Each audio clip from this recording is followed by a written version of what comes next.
What's up, everyone? Welcome to another episode of the Web3 Experience, a special one in that we're here with the Alpha Pro Club. We're here with Johnny, the creator and founder of Miami NFT Week.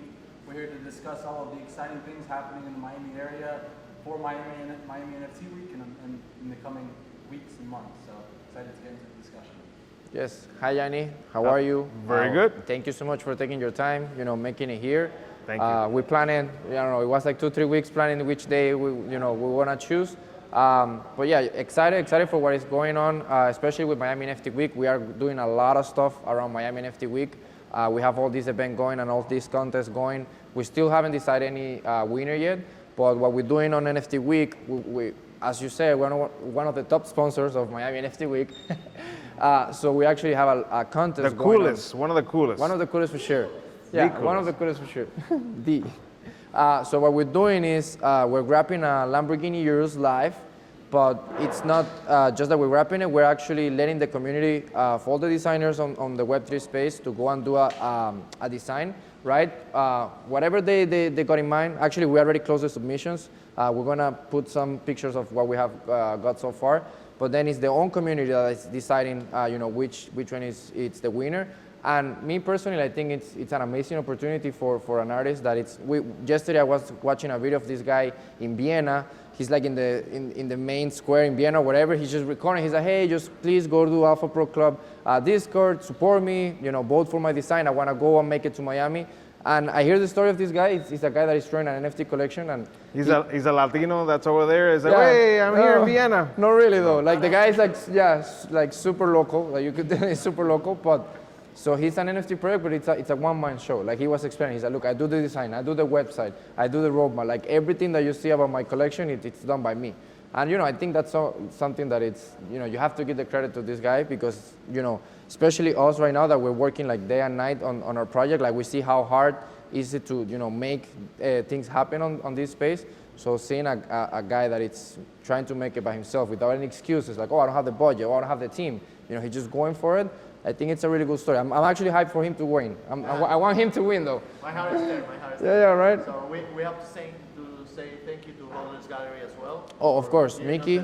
Yes, Mickey, bro. Yes. We are here from Wynwood. Mickey is the owner of HODLER Gallery.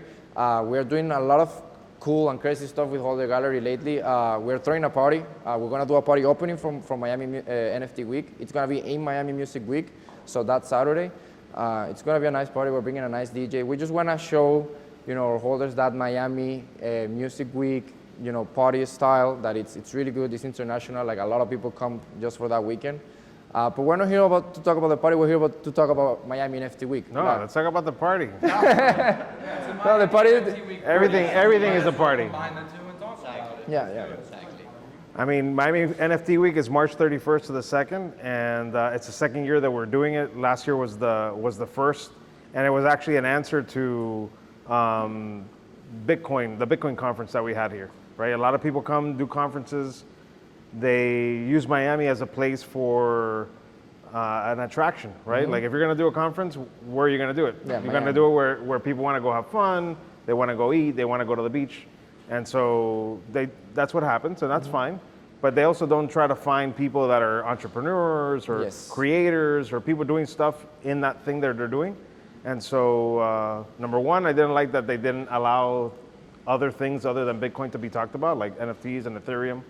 I also didn't see a lot of the people that are from Miami. A lot of the faces, this is the faces of Miami right here, what you're seeing, I didn't see that. And so I had been helping Mayor Suarez on a couple different things. I had this idea. I had bought the domains like any good marketer does. You buy domains first. Yes, smart. You have an idea, you buy the domain, right, you don't know what's going to happen. What is going to happen, yeah. One day you say, oh, I got a domain for that, right? And so I did have the domain for it. And I asked the mayor's team to see what we could do with it. And they introduced me to my two partners, Eric LaPaglia and Ted Lucas. Ted Lucas is the founder of Slip and Slide Records, which is, like an institution in Miami that brought people like Rick Ross and Trick Daddy and all those kind of like acts. But it's a Miami story. Yeah. He started young and he moved in and he saw an opportunity to like give back and not allow like other generations to not take advantage of the stuff that we're taking advantage of by knowing about crypto, knowing about blockchain. Of course, yes. And so we got together, we're like, let's try to do it. It was a short amount of time. And last year, within 9 weeks, we'd never worked together. The people that we brought on to help us had never worked together. And we put together that conference that drew like 5,000 people. We had Mark Cuban speak. Crazy. And I went to the Bitcoin conference, the first one here in Miami. That one was crazy. 2017. That was crazy. Oh. A lot of projects that are right now like so big, exchanges and everything, were there, like born in there. For example, Oppo, born there in Miami, in the Bitcoin conference here in Miami. And I think that also it have a lot to do with what you just said. That the mayor, right, help you. So the mayor, I think he's helping during a lot Miami to pandemic. Yeah. Because I don't know if it's the Latinos, we don't like to be told what to do. And we're like, oh, pandemic over there, and like, come over here, let's party. We're ready for you. And not for anything, I like to say that I think the success that we had is that we're all immigrants here in Miami. Correct. And what happens when you're No one an is from immigrant? Miami, really. Nobody's from Miami. Yeah, Well, I nobody's was from born Miami. here, so Yeah. I don't know if I'm a native, but we all know how to deal with people from Venezuela, people from Cuba, people from Argentina, Colombia. Haiti, from Jamaica, from wherever. When those families come, you always embrace them. You try to give them jobs. Yeah. I know for a fact that every one of their cultures, there's someone from your country that's come, and they come and say, "Oh, I'm Venezuelan," or "I'm Cuban." Yes, correct. No, and you know what? Like talking about that, I think Miami lately it's a different migration. Of course. After COVID, I think it's a lot like internally. People from New York and LA merging here. That's why Wynwood and Edgewater and Brickell prices, rent is just through the roof. So I think that opens a new door, right? Like a new market for Miami. Because me personally, I believe this might be a group, right, that is more interested in crypto and Web3, etc. And as Miami as kind of like a Wall Street of crypto and NFTs, etc. So, and I was watching information about that. There is a lot of billion-dollar companies transferring to Miami, and then these people are getting billion-dollar company salaries. So like the buying power of people in Miami, it's growing. That's why like everything is super expensive, because for people that lives in LA or Miami or New York, Miami is cheap. And for us here locally. Yeah, but we still have. We gotta go to Hialeah. We gotta go to Homestead. Miami, Doral. You gotta go. Pembroke Pines and all those stuff is also Miami's being huge. developed and stuff. So there's still there's still room to grow. Yeah. There is a lot of room I to think grow. a cool thing, like you mentioned with the immigrants, almost in the same way, the technological immigrants. How many people have now flocked to Miami strictly because of what Mayor Suarez has done? Yes. And all the initiatives and the energy that he's putting into, come on, if you're into blockchain, you're into crypto, come on. Or tech, just in general. Tech in general, they really want to develop that hub, and it's incredible. The same way that you would welcome people from another country that share your background, it's the same energy you get as a crypto or technology native coming to Miami. You get welcomed with open arms. I mean, they have the happy hours. And being a touristic city with so much art, I think the art is a big influence in this NFT movement here in Miami. Of course. So that's why there are galleries opening here, and people interested in not only in physical arts, but in Digital art. That is a new thing. It's not easy to understand for a lot of people, but I think in the meantime, people will understand what is this about, and that's why I'm so grateful to be part of Miami NFT Week, because that gives the importance of what are we doing in the space right now, and this city is like the center of artists in the NFT space. No, and for example, what you're doing for us, for example, because I'm on the other side. You are actually giving the room to me, right? To me, and of course more companies. We're just talking about myself, to actually showcase, and then show all the first the visitors of NFT Week, 5,000 people, but not only the 5,000 people that it's gonna be there physically, but also all the people that is gonna be actually watching the event. So you are helping companies and projects and just creators, that they want to make it, they want to make it work, they want to show what they're doing, what they're working, and especially in a city like Miami, that I see it's a really entrepreneurial, city. Like a lot of side hustling people, a lot of people hustling. Some people said that came from like New York and California. I saw one guy comment and say, yeah, people in Miami are hustlers. Yeah. But then I responded in the sense like we're hustlers, but that's a good thing because we also know how to pick out who's not someone you want to work with. Correct. Hustlers know other hustlers, right? Especially in Miami, it happens a lot. That's the reality. Right. We need to put this in. Okay. For the space. Put the phone, yeah. And it's like, Can you unlock it? So, Yeah, anyway, it's recorded. all right, hopefully you guys can hear us better now. Yes, now The I video is should- gonna be like, let's do this. Yeah. Oh yeah, it just show. Magic. it just Ready? show. Boom. You edit that. I wanted to say, I think a beautiful aspect of Miami, and like you said, the immigrant journey of how many people, flock here for freedom, For different independence, for opportunity, right? A lot of countries don't even offer opportunity, let alone financial stability in their countries. And all these people coming from around the world, you get different perspectives in terms of culture, technology, just people being people, right? So you just get all of this big clash of culture and these new ways of innovation. That's why Miami is becoming a tech hub. And Yep. the mayor, Mayor Suarez, he's a younger mayor who's very willing to help the community in educating, showing up for these small events. Going to Lauda's event, 2 weeks ago, 100 people there just educating people on the future of tech, just trying to bring the innovation here more so than others. Yeah, and I guess that also pushes businesses like us, that we don't really have anything to do with Web3, 2 months ago, and now we're just like fully invested into it. But from my perspective, how I see it, since I'm doing it, I see that it makes a lot of sense for businesses out there to actually make that merge, and adapt their business to these new technologies. So I think it's just a matter of time, that everyone is just finding in place, and I think the mayor and Miami as a city, it's doing like a nice playground, for companies like, let's say, Mickey. Mickey's 24 years old, and he have a gallery in Wynwood, because he believes in this, he believes in this, he go. And it's a beautiful, whoever's watching this, you can't see the gallery, but the gallery is gorgeous and it's in the heart of Wynwood. Yeah, and yeah, that's the main thing, it's not like, because you could be in Wynwood, but this guy, he's literally like, Wynwood Walls is like right next. The conference is yeah, one it's block 2 away. blocks, yes, 2 blocks 2 away. blocks away, yeah. 2 blocks away. We were talking. Another thing, that we are here with brave people because starting a project like Miami NFT Week in a space that is not easy at all, and opening a gallery with the NFT. No a regular way. It's not easy. You need to be brave because there's going to be a lot of people that don't understand the space, that they're going to afford us, like we said, in the space, because now that's everybody thinks it's a scheme or Ponzi or a pyramid, or they don't understand what is behind a Web3 project when it's real.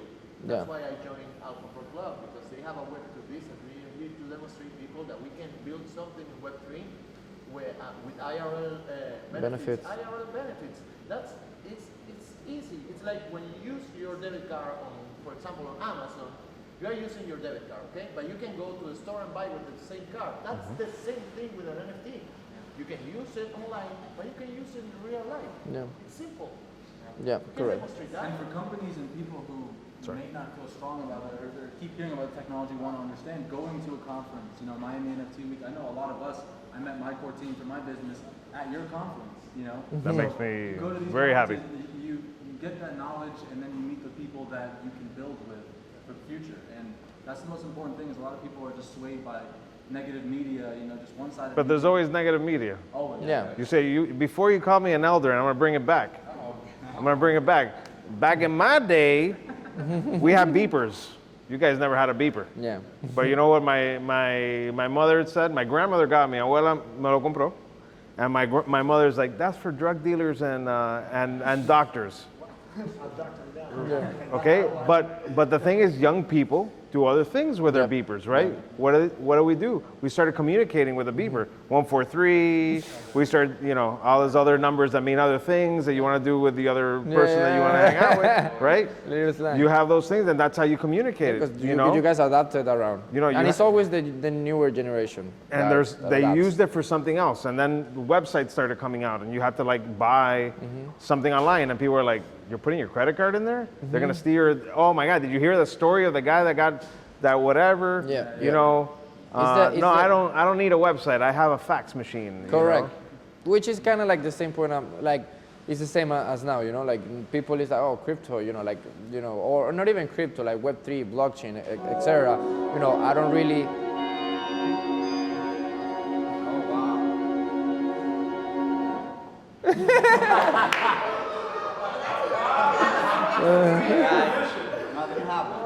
Nothing happened. Thank God it's recorded. It'd be like this.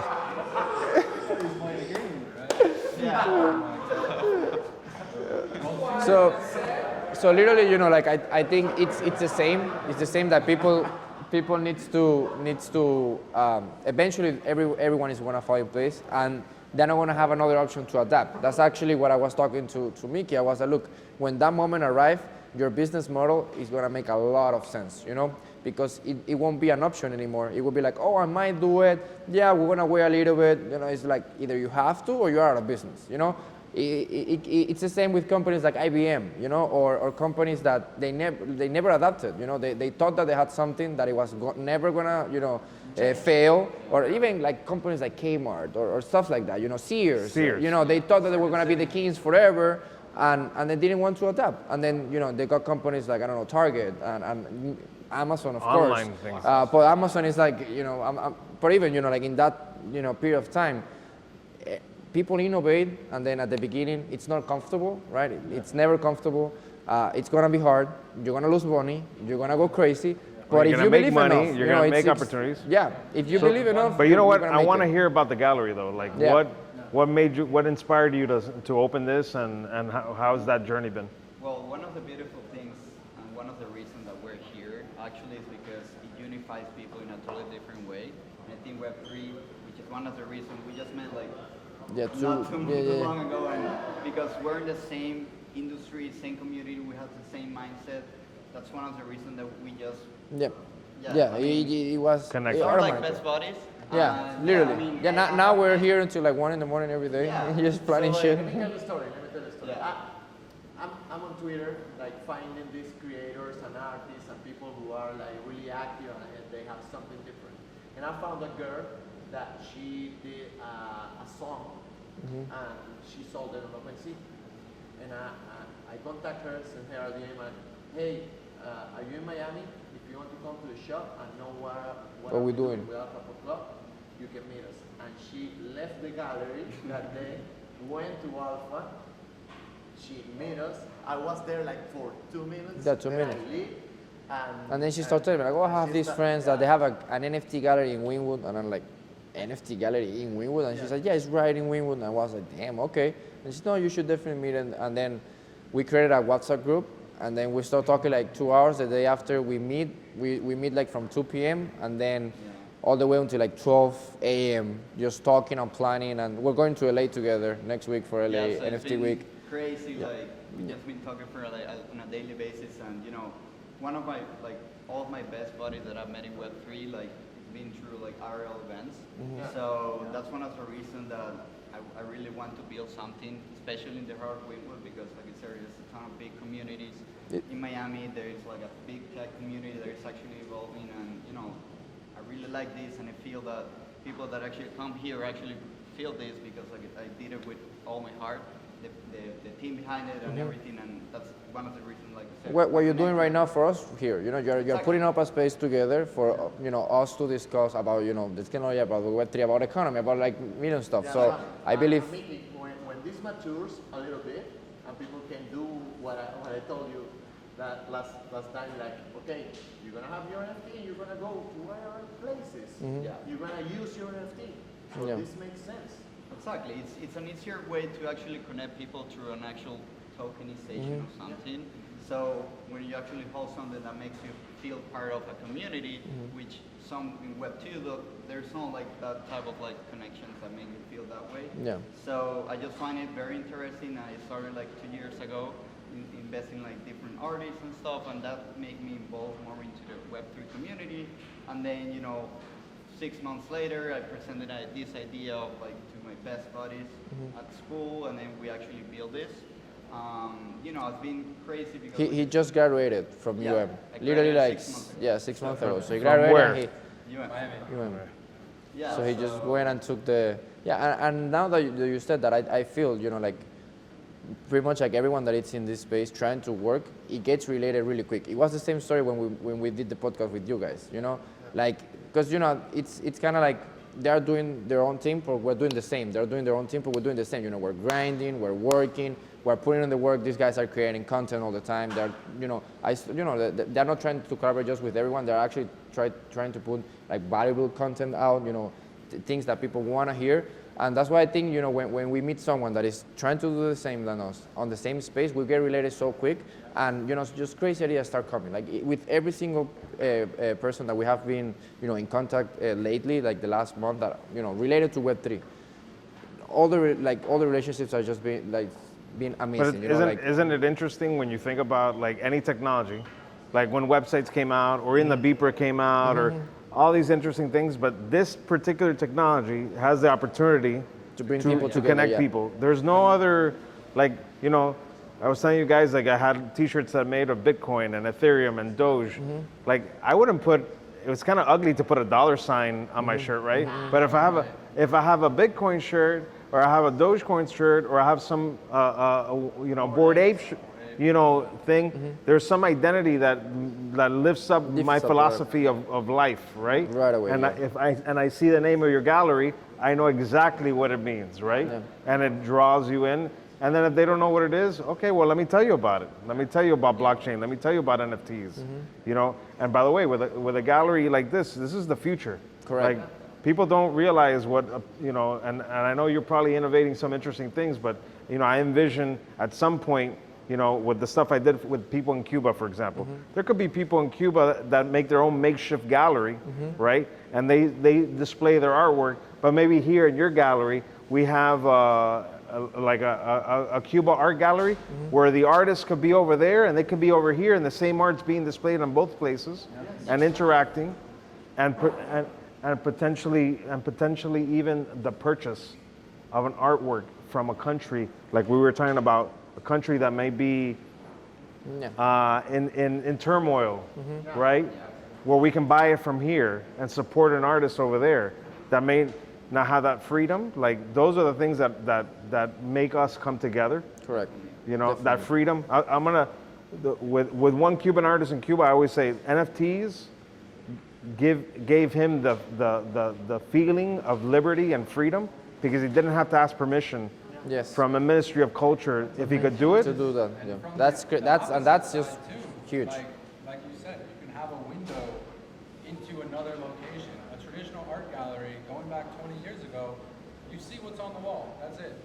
Now you can display NFTs from another country. You can have a window, like a metaverse component, where you can actually step into a gallery virtually and see things from all over the world.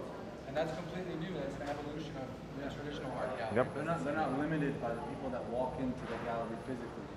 Because you could even have a digital twin simulation in the metaverse that people are going to. And you brought up Cuba. Cuba has a law decree, I think it's like 347, I don't know.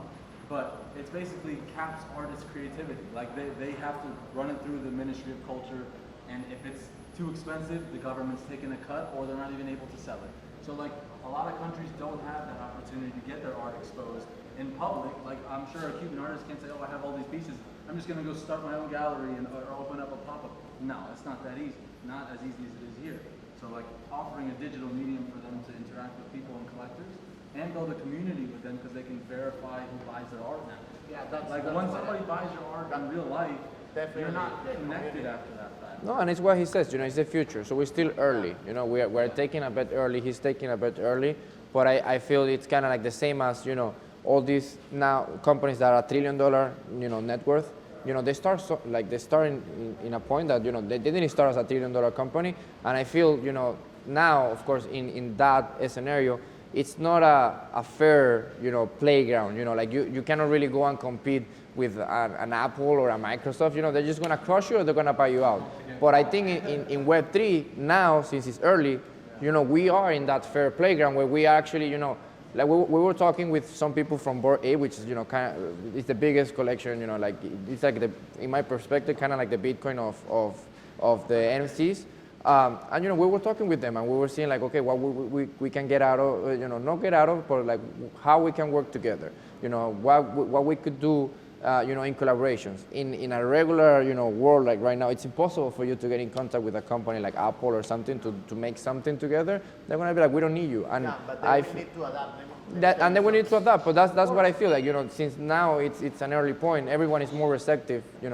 Even though there is a lot of negative sides and negative views on all the crypto and the NFT, because people that are actually trying to just take advantage, but we are still here. There is people that actually want to work and It's they actually happened want to so many times. Yeah, and it happens in every industry, Yeah, industries in 2014. How many cycles of exhaustion and then back into it? 2013, huge rise because people found out they could sell things online that they shouldn't be selling. Yeah, Silk Road. Went up, and then the government stepped in and went down, and then you had like Mt. Gox and all these things, and then Ethereum comes out, and then they started doing DeFi, and they started doing ICOs and people using tokens for like raising money, which a lot of them were scams. Yeah. I understand that, but the idea, I'm gonna say the idea of raising money from a collection of people, if you were a good person and you did a good thing, that's a great way to do it. Now, a lot of people get burned with that, and that's why the government steps in. I feel in every market or every new technology, there is always want to be people that is going to try to go another route. And then it went down? Did you see this Netflix documentary of this guy that he was making fake checks, and he fucked Citibank, like literally with a lot of money, and like that was like a scamming on back then. This guy was making fake checks, and now you have people that this is a new technology. I feel it's just. Again, yeah, but we it's went, a phase of maturity. but we came down again off 2017, 2018.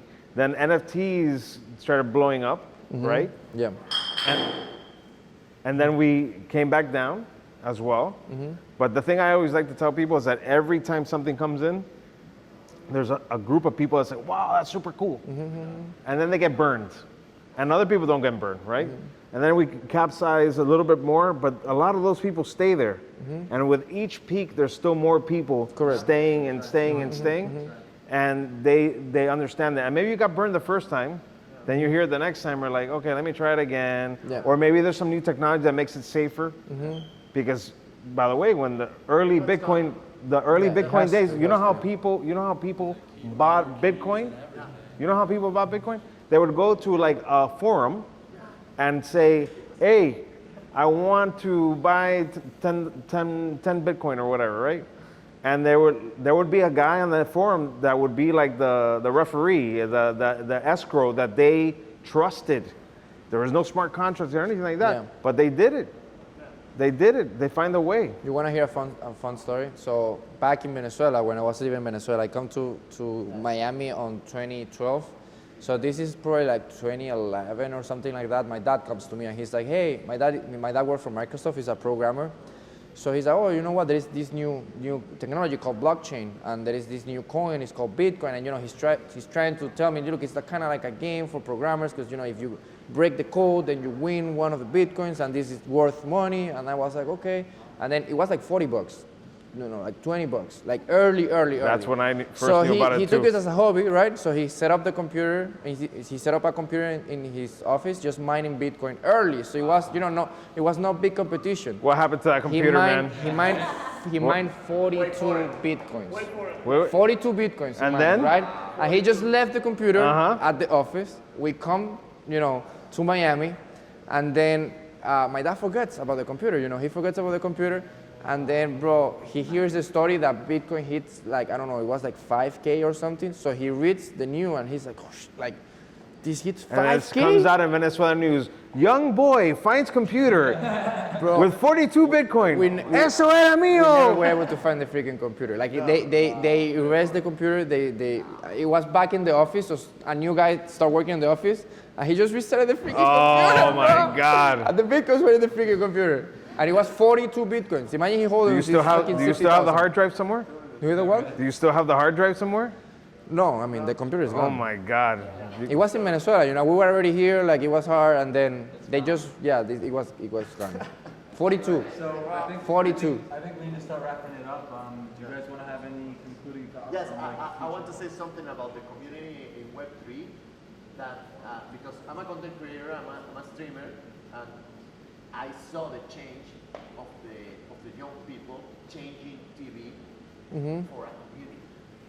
So we have communities here in Web3. So that's why I trust in this space, because people is like they have this segmentation in entertainment right now, and we are building communities, and they want to be part of some. You know, so that's why this is freaking amazing.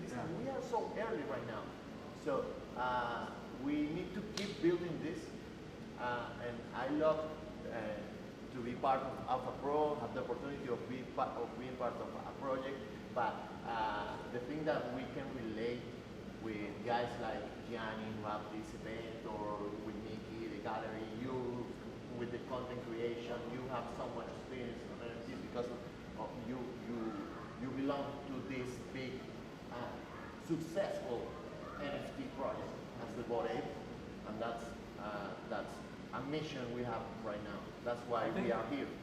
One thing is, it's like Web2 companies, very competitive. You know, Web3 companies, very collaborative. So it's like you are trying to collaborate with all these companies, trying to uplift them, amplify Web3 by putting this event together. You guys are collaborating by doing marketing things. You know, integrating somebody else's art, somebody else's community into your business to amplify your own business. Correct. So it's a dual benefit. It's a win-win situation. Brands have to understand that you're no longer just creating to extract value, right? You're creating a community to provide value to your holders, and that's what NFTs help with, is just verifying and continuously doing that seamlessly. Right? Yeah, and we actually want to also thank you, for actually, I know probably haven't been easy for you logistically, and all the work that you have been put, but companies like us or all the companies that are going to be in NFT Week, we really thank you because you give us that opportunity to actually show the world and show Miami, coming from Miami, what are we able to do and what we do, and for a company, it might be really hard to get that attraction by itself, and you're making it happen, and we really appreciate that. And it was good meeting you for the first time in person. Yes. In real life, things are the most important. Correct. No, and I'm excited for you to see what we have for Miami NFT excited. Week. I know you're gonna like it. I'm People excited. are gonna like it. That's awesome. We're excited. We're excited. Miami NFT Week, March 31st. First, through the second. Second. Don't add an extra day, man. That'll be a headache for you. All right. We We were in said. HODLER Gallery. Thank you guys for hosting. Alpha Pro, thank you guys for coming on again. And who are you? With us. The We got Web3. Mosey, we got Freelance, the Web3 Experience. Let's and go. Apple Podcast in Miami, let's go. And Yep. Thank you all. Thank you. guys.